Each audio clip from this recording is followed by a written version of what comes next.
આપણા ચેનલને સબસ્ક્રાઈબ કરો और घंटीरो बटन दबाओ। प्रस्तुत कविता the world is too much with us William Wordsworth के द्वारा रचित है। विलियम वर्ड्सवर्थ प्रकृति के बहुत करीब थे और उनकी अधिकांश कविताएं ग्रामीण परिवेश पर आधारित थीं।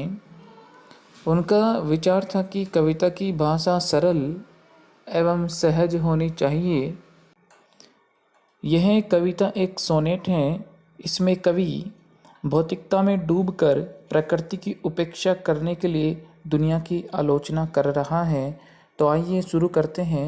पहला स्टेंजा है, the world is too much with us, late and soon, getting and spending we live waste our powers, little we see nature that is ours, we have given our hearts away sordid boon. Too much with us का मतलब है हम भौतिक खुशियों में बहुत अधिक व्यस्त हैं। ले वेस्ट का मतलब है बर्बाद करना। गिव अवे का मतलब है प्रस्तुत करना। एसोर्डेड बून का मतलब है एक निम्न स्तर का उपहार या फिर लज्जापूर्ण उपलब्धि। कवि के अनुसार दुनिया बहुत ज़्यादा मैटेरियलिस्टिक हो चुकी है, भौतिकवाद की तरफ अग्रसर है। हम सांसारिक सुख सुविधाओं को प्राप्त करने के लिए काफ़ी ज़्यादा आगे जा रहे हैं।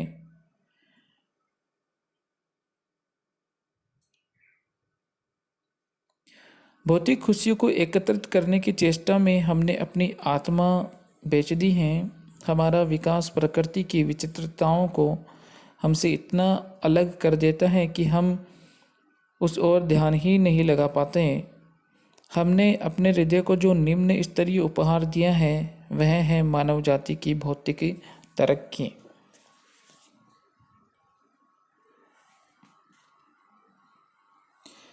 यहाँ लेट और सोन का प्रयोग किया गया है। उसका मतलब क्या है, देखिए, लेट एंड सोन का मतलब है it is used in the sense of always. यह हमेशा के अर्थ में प्रयोग किया जाता है। और कवि कहता है कि जो मैटेरियलिज्म है, भौतिकवाद है, वो सबसे बड़ी समस्या बन चुका है। कवि आगे कहता है कि we want worldly comfort and facilities, we don't have time to admire nature. यानी हमारे पास प्रकृति की तारीफ करने के लिए पर्याप्त समय नहीं है। हम बहुत ज़्यादा व्यस्त हो चुके हैं, भौतिकवाद में बहुत ज़्यादा लिप्त हो चुके हैं। हमें सांसारिक सुख सुविधाएं चाहिए, हम उनके भोगी बन चुके हैं। दूसरा स्टेंजा है, the sea that bares her bosom to the moon, the winds that will be howling at all hours and are up gathered now like sleeping flowers, for this for everything we are out of tune। Bares का मतलब है खोल देना। हाउलिंग का मतलब है हूँ हूँ की आवाज़ करना। अप गैदर्ड का मतलब है इकट्ठा करना। आउट ऑफ ट्यून का मतलब है लय से बाहर। भौतिक सुखों की खोज में हमें समुद्र की खूबसूरती, हवा की तीव्रता का भाव नहीं होता। समुद्र चांद के सम्मुख अपनी छाती खोल देता है और हवा हू हू की आवाज़ के साथ बहती रहती है। बादल सोए हुए फूलों की भांति हवा के पंखों पर सवार होकर ऊपर एकत्रित हो गए हैं। हर चीज़ के प्रति हमारी रुचि और भूख दोनों ही खत्म हो गई हैं और अब हम उनका आनंद नहीं उठा पाते हैं। देखिए, इन पंक्तियों में समुद्र का कवि ने मानवीकरण किया है।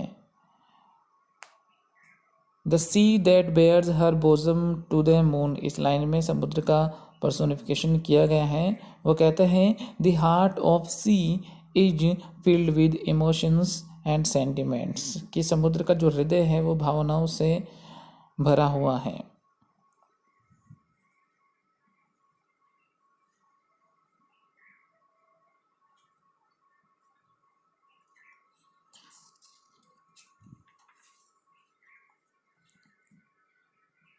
फिर कवि कहता है कि हम आउट ऑफ ट्यून क्यों हो गए हैं।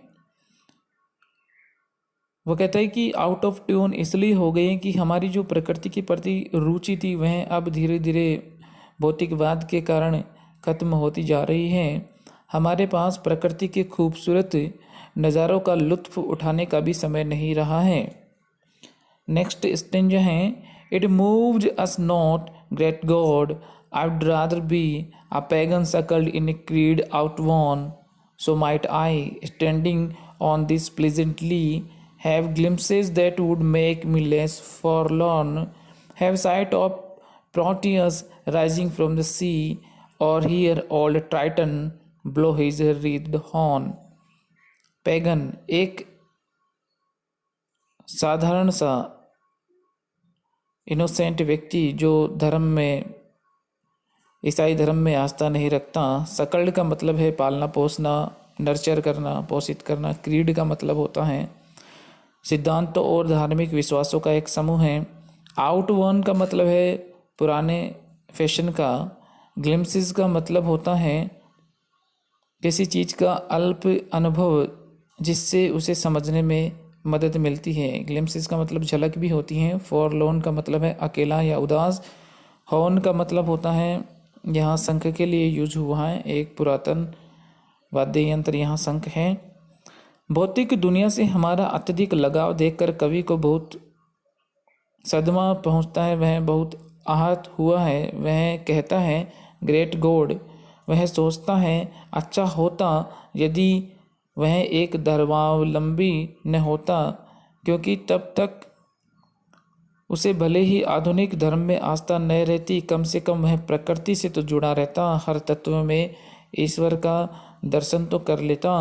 वह खुले हरे भरे मैदान पर खड़े हो लहरों पर उभरकर पुरातन ग्रीक देवताओं की छवि देखकर अपने अकेलेपन और उदासी को कम तो कर लेता। वह समुद्र से प्रोटियस को उठाता हुआ और ट्राइटन को अपना शंख बजाता हुआ देखने की कल्पना करता है। यहाँ 3 मेजर वर्ड इसमें आए हैं, एक पैगन है, प्रोटियस है और ट्राइटन है। देखिए पैगन यहाँ यूज हुए हैं सिंपल और इनोसेंट पीपल के लिए, जिनका pagan who did not believe in materialism, जिनका भौतिकवाद में बिल्कुल भी यकीन नहीं था। दे बिलीव्ड इन नेचर, उनका यकीन था नेचर में। दे सा gods in every element of nature, यानी प्रकृति के प्रत्येक एलिमेंट में वो डेटीज़ को, देवी देवताओं को देखा करते थे। नेक्स्ट यहाँ पे प्रोटियस है। प्रोटियस एक ग्रीक माइथोलॉजी का कैरेक्टर है जिसमें पावर थी भविष्यवाणी करने की, और वो सांसारिक जो बॉन्डेज थे उनसे बिल्कुल आज़ाद था, स्वतंत्र था। और लास्ट इसमें है ट्राइटन की बात करते हैं। ट्राइटन एक सी डेटी थे ग्रीक माइथोलॉजी में, और he rises from the sea and blows conch shell, कि वो समुद्र से जैसे उठते हैं और अपनी कंच सेल बजाते हैं, शंख बजाते हैं।